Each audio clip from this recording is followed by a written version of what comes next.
ভারতে অবস্থান করা বাংলাদেশের ক্ষমতাচ্যুত সাবেক প্রধানমন্ত্রী শেখ হাসিনার ভিসার মেয়াদ বাড়িয়েছে নরেন্দ্র মোদী সরকার। শেখ হাসিনার ভারতে অবস্থানের সুবিধার্থেই তার ভিসার মেয়াদ বাড়ানো হয়েছে। পাশাপাশি শেখ হাসিনাকে আশ্রয় দেওয়া হয়েছে বলে যে গুজব ছড়িয়েছে তা নাকচ করে নয়াদিল্লি স্পষ্টভাবে জানিয়েছে, ভারতে শরণার্থী বা আশ্রয় দেওয়ার বিষয়ে নির্দিষ্ট কোনো আইন নেই। ভারতের প্রভাবশালী ইংরেজি সংবাদ মাধ্যম দ্য হিন্দুস্তান টাইমসের এক প্রতিবেদনে এসব তথ্য উঠে এসেছে।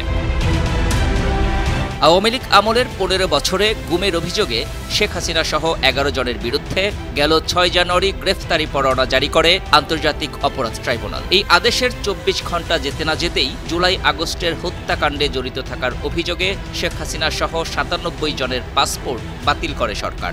এছাড়া বাংলাদেশের জাতীয় স্বাধীন তদন্ত কমিশনের প্রধান ALM ফজলুর রহমান বলেছেন, তদন্তের উদ্দেশ্যে কমিশন ভারতে যাবে এবং সরকার আমাদের অনুমতি দিলে শেখ হাসিনাকে জিজ্ঞাসাবাদ করবে। আমরা যাদেরকে সন্দেহ করি, বিশেষ করে শেখ হাসিনা, তিনি ভারতে অবস্থান করছেন, আমরা চেষ্টা করব ফরেন মিনিস্ট্রির মাধ্যমে হয় তাকে এক্সট্রাডাইট করার জন্য আমরা বলবো, কিংবা আমাদের টিম সেখানে গিয়ে তার ইন্টারভিউ নেবে। হিন্দুস্তান টাইমসের প্রতিবেদন বলছে, এই পদক্ষেপগুলো শেখ হাসিনার প্রত্যর্পণের জন্য ভারতীয় পক্ষের উপর চাপ বজায় রাখার জন্য বাংলাদেশের অন্তর্বর্তী সরকারের প্রচেষ্টা হিসেবে দেখছে নয়াদিল্লি। ঢাকার এসব তৎপরতার মধ্যেই শেখ হাসিনার ভিসার মেয়াদ বাড়িয়ে দিল নয়াদিল্লি। প্রতিবেদনে আরও বলা হয়, গত বছরের ৫ আগস্ট আওয়ামী লীগ সরকারের বিরুদ্ধে ছাত্র জনতার আন্দোলনের মুখে শেখ হাসিনা বাংলাদেশ ত্যাগ করেন এবং তখন থেকেই তিনি ভারতে অবস্থান করছেন। সম্প্রতি তার ভিসার মেয়াদ বাড়ানো হয়েছে, তবে ভারত ঠিক কবে শেখ হাসিনার ভিসার মেয়াদ বাড়িয়েছে তা এই প্রতিবেদনে উল্লেখ করা হয়নি। প্রতিবেদনে আরও বলা হয়, ভারতের স্বরাষ্ট্র মন্ত্রণালয় এবং স্থানীয় foreigners regional registration office FRRO Sheikh হাসিনার ভিসার মেয়াদ বাড়ানোর প্রক্রিয়ায় যুক্ত ছিল।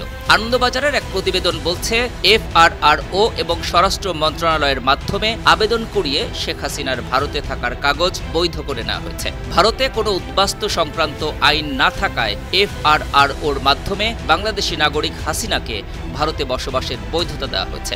তবে কতদিনের জন্য এই ছাড়পত্র দেওয়া হয়েছে তা এখনও স্পষ্ট নয়। তবে দিল্লির কূটনৈতিক সূত্রের বরাত দিয়ে আনন্দবাজারের ওই প্রতিবেদন আরও বলছে, ডক্টর মোহাম্মদ ইউনূসের নেতৃত্বাধীন বাংলাদেশের অন্তর্বর্তী সরকার গেল ২৩ ডিসেম্বর পররাষ্ট্র মন্ত্রণালয়ে পাঠানো একটি মৌখিক বা স্বাক্ষরবিহীন কূটনৈতিক পত্রের মাধ্যমে তার প্রত্যর্পণ চেয়েছিল। শেখ হাসিনাকে ফেরত পাঠানোর বিষয়টি কূটনৈতিক নয়, আইনি। ভারতের পররাষ্ট্র মন্ত্রণালয়ের একটি সূত্রের বরাত দিয়ে ওই প্রতিবেদন বলছে, কোনো অন্তর্বর্তী সরকার অন্য রাষ্ট্রের স্থায়ী সরকারের কাছে কোনো রাজনৈতিক নেতার প্রত্যর্পণ চাইলে তার সমস্ত আইনি দিক খতিয়ে দেখা প্রয়োজন। ফলে হাসিনাকে ফেরত চেয়ে বাংলাদেশের পাঠানো কূটনৈতিক বার্তার উত্তর যথাসময়ে অবশ্যই দেওয়া হবে, তার জন্য কোনো তাড়াহুড়ো করা হবে না। ভারতের পররাষ্ট্র মন্ত্রণালয়ের ওই সূত্র জানায়, শেখ হাসিনাকে ফেরত চেয়ে পাঠানো বার্তার সমস্ত দিক খতিয়ে দেখে দিল্লির জবাব দিতে কয়েক মাস সময় লেগে যেতে পারে, আর সে কারণেই হাসিনার ভারতে থাকার মেয়াদ বাড়িয়ে দেওয়া হয়েছে। এদিকে বৈষম্য বিরোধী ছাত্র আন্দোলনের গণ অভ্যুত্থানের মুখে গেল ৫ আগস্ট শেখ হাসিনা দেশ ছেড়ে ভারতে চলে যায়। তখন থেকেই তিনি ভারতে অবস্থান করছেন। এমতাবস্থায় গুজব ছড়িয়ে পড়ে ভারত সরকার তাকে হয়তো রাজনৈতিক আশ্রয় দিয়েছেন। তবে এই গুঞ্জন অস্বীকার করে ভারতের পররাষ্ট্র মন্ত্রণালয়ের বরাত দিয়ে হিন্দুস্তান টাইমসের প্রতিবেদনে বলা হয়, ভারতে শরণার্থী এবং আশ্রয় দেওয়ার ব্যাপারে কোনো সুনির্দিষ্ট আইন নেই। Desk report, 52 TV.